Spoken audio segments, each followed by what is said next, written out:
자, 안녕하십니까. 이시민의 주식뉴스공장 2월 28일 목요일 마감 브리핑을 시작을 하도록 하겠습니다. 자녀분이라든지 아니면 조카라든지 형제지간이나 남매지간에 계속 싸울 때 있죠. 보고 있으면 아무것도 아니지만 두 자녀라든지 조카들에게는 중요하겠죠. 그래서 하루 종일 서로 으르렁거릴 때가 있어요. 처음에는 맞이한테 참으라고 얘기를 하지만 계속 그렇게 격화되다 보면 양쪽 다 야단을 다 맞고 아니면 혼나게 되는 케이스로 많이 진입이 됩니다. 현재 시장이 그런 것 같아요. 그만 좀 했으면 좋겠는데 워낙 그 주도권 싸움 부분들이 팽팽하게 하다 보니까 하루 아침 다르고 오후 다르고 또 그 다음날 저녁 그 다음날 아침 또 다르고 긴장감의 연속입니다. 오늘 시장이 약세가 진행이 됐습니다. 특히 우리나라 시장 같은 경우는 금융주가 약세가 컸어요. KB금융이 한 3% 정도의 하락폭이 나왔고 하나금융도 마이너스 3%대, 기업은행이라고 신한은행 거의 3%에 준하는 하락 부분들이 진행되면서 다른 섹터도 일부 전기전자 쪽에 삼성전자와 SK하이닉스가 2% 정도, 오늘 아무래도 이제 배당락이라 할까요? 반기 배당락이 있다 보니까 이걸로 인해서 일부 진행되는 부분들 없지 않아 좀 있습니다. 근데 선물 쪽에서 오늘 오전장에 한 2000계약 정도 매수가 들어와 있는 상태에서 오전장에, 그러다가 오후장 들어서 슬금슬금 계속 선물 매수 자체가 매도로 바뀌더니 마지막에는 선물 한 2000계약 정도로 매도로 마무리가 됐습니다. 금융주 약세하고 그 다음에 오늘 당일에 선물의 매도 부분들 방향을 흔들었던 가장 큰 요건을 따진다 하면, 지금 계속적으로 말씀을 드렸던 것처럼 D-2일 30일 정도 발표가 예정되고 있죠. 트럼프가 그 투자 제한 조치 관련된 부분에서 중국만을 대상으로 하는 게 아니라 외국인 심사하는 데 있죠. 그래서 기술 유출 관련된 거와 연관시켜서 코멘트 했다라고 약간 봉합 수순을 문우신하고 트럼프하고 약간 같은 기조 부분들 했고, 이제 여기에 반기라고 할까요? 그러니까 협상 전략 부분에서 보면 한 사람은 꼭 강경파 부분들이 나와서 그 기조 부분들을 유지를 하죠. 레리 커틀러 백악관 경제 자문인가요? 이 사람이 투자 제한 조치 강경한 기조 부분들을 재확인을 했습니다. 여기에 중국의 상무부 쪽에서도 미국 관세 강행 시 모든 필요 조치 부분들 하겠다. 표면적으로 이렇게 구두 바람 부분들 진행하다 보니까 뭐가 움직였냐면, 어제도 말씀드렸고 지난주부터 말씀드리고 있는 부분이 위안화 환율 관련된 부분들을 얘기를 드리고 있죠. 지금 중국 자체적으로 밖으로 큰 소리를 내고 있습니다만은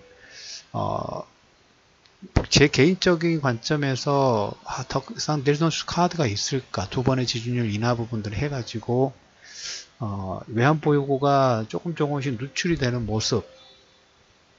전에도 보면 중국이 이 환율을 지키기 위해서 많은 외환 보유고를 단기간에 소진시켰던, 그로 인해서 나중에 이제 환율까지 다행스럽게 다행스럽게 지켰던 케이스들이 위태로웠던 사태들이 몇 번 있죠. 중국 위안화 환율 자체가 지금 최근에 급등 부분들이 나와서 오늘 6.62 단기 저항대를 오늘 돌파를 시켰어요. 물론 기술적 부분에서는 여기 가격대가 단기 저항대가 상당히 두터운 가격대이긴 합니다. 6.61을 돌파를 좀 시켰기 때문에. 그리고 지준율 인하라 여파도 있기는 합니다. 7거래일 연속 위안화 절하 부분들에서 오늘 0.59% 정도 위험 신호가 계속 깜빡깜빡하고 있어요. 근데 그에 반해서 미국은 위험 신호라고 할까요?